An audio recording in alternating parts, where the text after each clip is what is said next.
Okay, so for this one, meditation, on the top it says slowly and thoughtfully with much expression.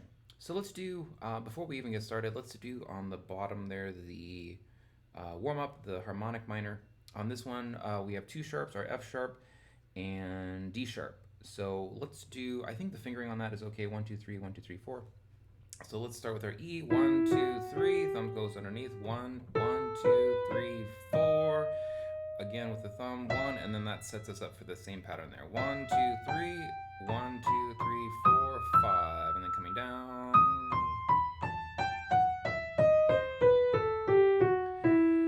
Okay, and then we have our chords there. E minor chord. And then we have our 5 chord there, remembering both sharps, D sharp and F sharp. Then back up to E minor.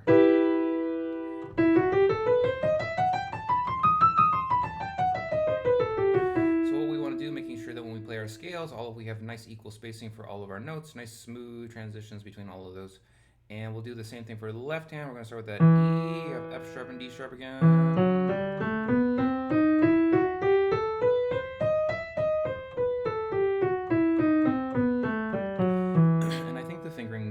There works fine too. 5, 4, 3, 2, 1, 3, 2, 1. Yeah, same thing for this one, E minor. Then we have our 5 chord there, remembering both sharps, back up to E minor. Okay, and then we'll try both hands.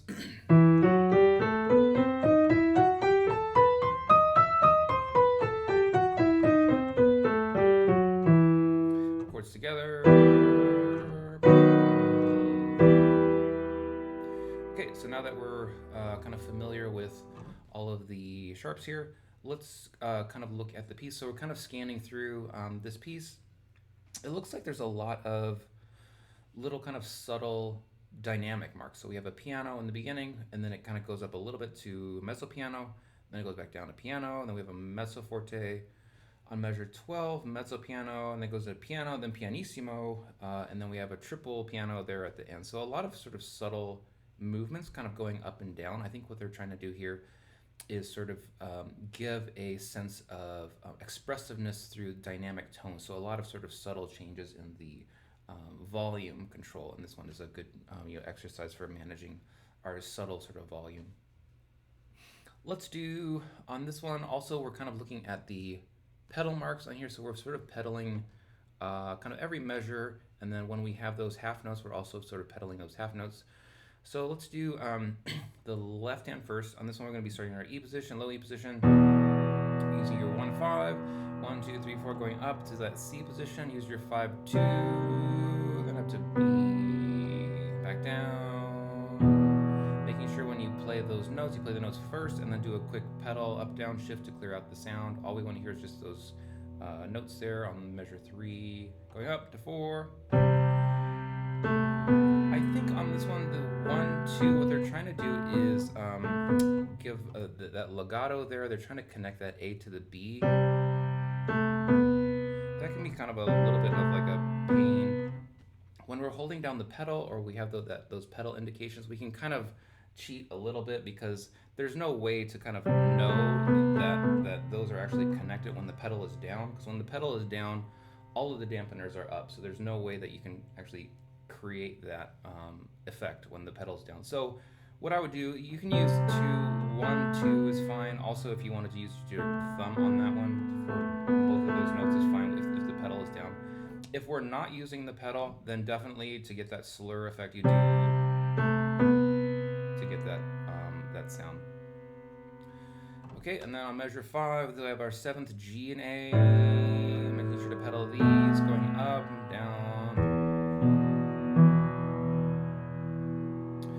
Okay, on the next one, 5. Let's do 5, 2, 1. Over the top, go to your F sharp, G. So that's kind of expressing a little bit of sort of an inner sort of yearning kind of effect. So we're kind of giving a little bit more pressing into the key and kind of creating that a little bit more of like an emotional sort of feeling there.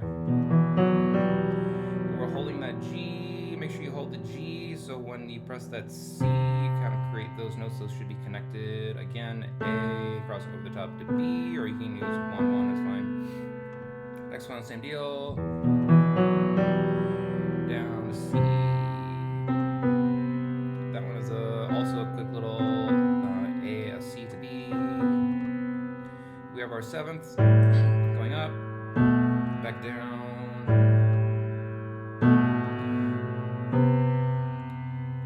And this one is C and B. So that's kind of the peak of our piece here. We're kind of we're kind of letting our audience know that we've reached a kind of progressive point. Things are sort of finishing or kind of wrapping up. On the left hand, we're going to go over the top to B, C. So we won't worry about the right hand for right now. We'll go back over that. But the left hand is going up to B, C. Then the right hand will take over. The left hand is going to go up again to B, C. And then going down.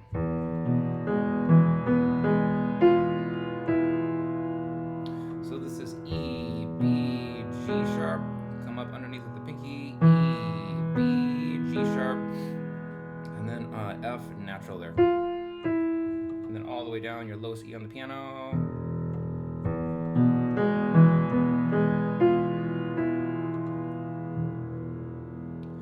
And that's it for the left hand. Let's go ahead and do right hand.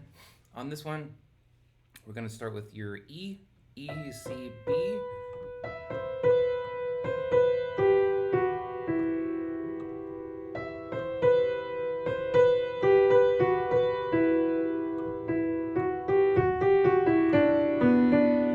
So transition there to the major.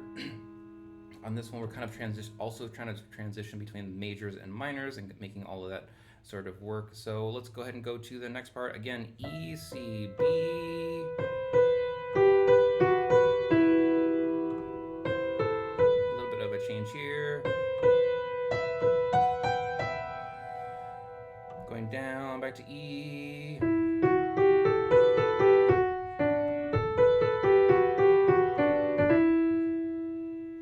So going over those notes a little bit back to, let's go to where it says a tempo. So on measure 5, 6, we have the RIT, which means a ritardando. We're kind of slowing things down, kind of giving a little bit of a brief moment for thought and reflection. This says slowly and thoughtfully, so that's a perfect opportunity to just kind of hang there for a little while. And then we're going to return back to the tempo.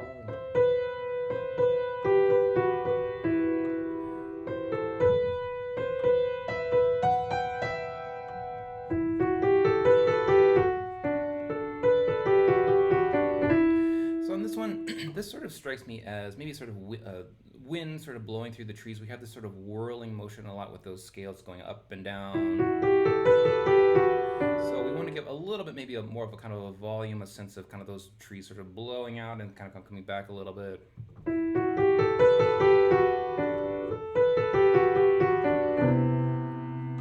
Okay, this is when our left hand comes in. We have that B, C. The right hand is going to come in and play your E, B, E. So all of these are E, B, E, E, B, E. And that would be like a good technical exercise if you just wanted to play E and B across the entire piano just to get familiar with those. I'm using 1 and 2, 1, 2, 5 here.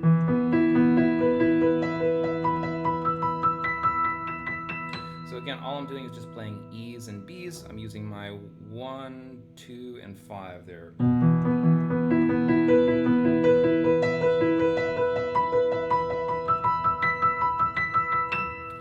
So again, we're just getting familiar with all those E's and B's, where all of those are.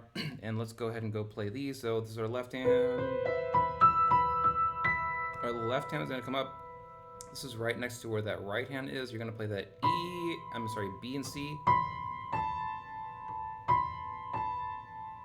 And then the right hand is going to come back down, play your A, B. Okay, and then those top notes there with the fermata, this is going to be a E and G sharp.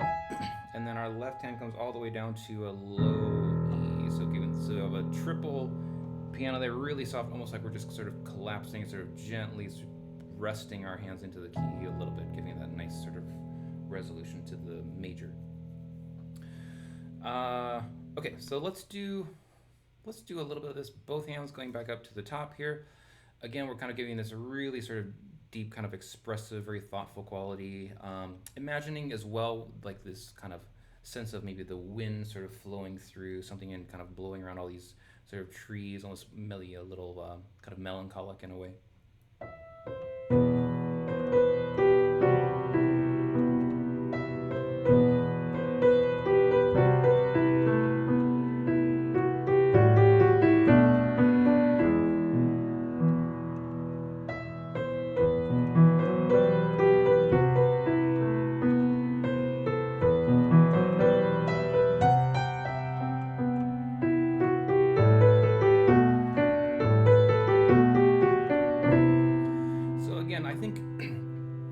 D to E that gives it almost that kind of a little bit of a progressive quality that you'll hear in some more kind of contemporary pieces. So that's kind of interesting that the composer would kind of put that in there.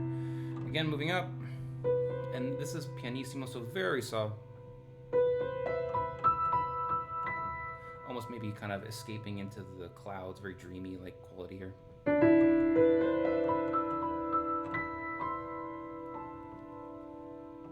And then again, coming back down.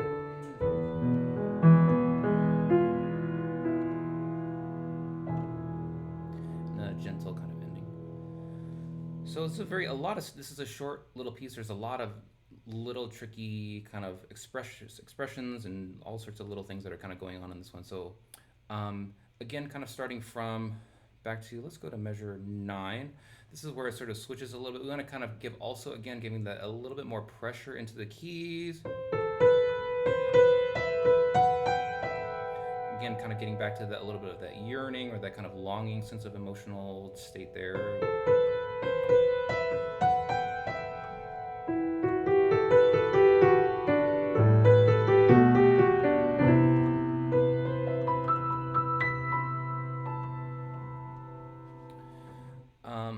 Okay, so on this one, going back to a tempo, kind of getting these notes when you're playing both hands together, making sure you're really bringing out that right hand melody, almost like we're kind of singing this thing.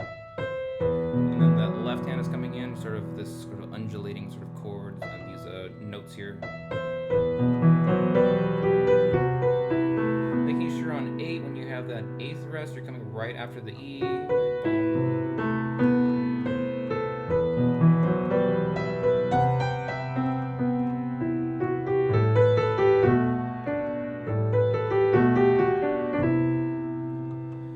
Also, too, because this is sort of a thoughtful piece, if you feel like you want to just rest or take a brief momentary pause on any one of these, I think that's totally fine. I think this actually encourages a kind of very deep, sort of thoughtful, kind of inner reflective quality. So if you, on this one, on other pieces, I would be really strict with the tempo and making sure almost mechanical in a way. With these very expressive ones, if you feel like you're in the moment and you want to kind of just hang and kind of linger on some of these notes, I think that's totally fine. On the one specifically where it says retardando, where we're slowing down, that's why we want to make sure that we pay our respects to the composer. They really want us to kind of slow, really stop there, and then kind of go on again. So on this one, this is when we're also pedaling, making sure with both hands you're playing the note first, and then a quick pedal just to clear out that sound. So when I hit that note, my foot is already off the pedal, and then coming back down.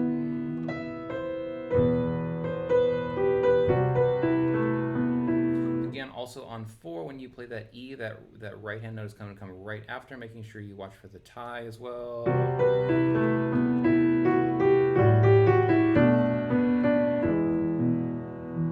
And kind of just hanging or kind of lingering, even if you want to just sit there and kind of just hold these and just let your brain kind of think about, what does that mean for me, and what's all these kind of emotions or thoughts, that's fine. Just this piece encourages that.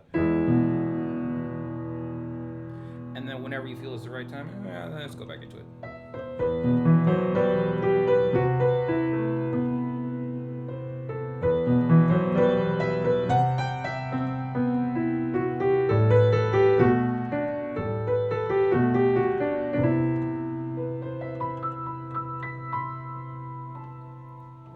Okay, and then coming to a resolution, all that stuff is coming, to a close here. We want to make sure we close everything down, or don't let our audience know we're finished here. When we play that G sharp, that's when we're transitioning back into the major. So as soon as we hit that major, that lets the listener know, this is coming to a different place here. We're back into the major. Things are happy again, rather than that deep, melancholic, sad stuff. So again, really, what I would do maybe even is you have a little bit of dynamics here. You have a crescendo and then a diminuendo. So I would give maybe a little bit more emphasis on the G sharp as well as the B, and then kind of come to a quick close there. So almost like we're maybe climbing up to the hill and seeing the sun, or kind of the sunshine coming through the clouds or something. Oops.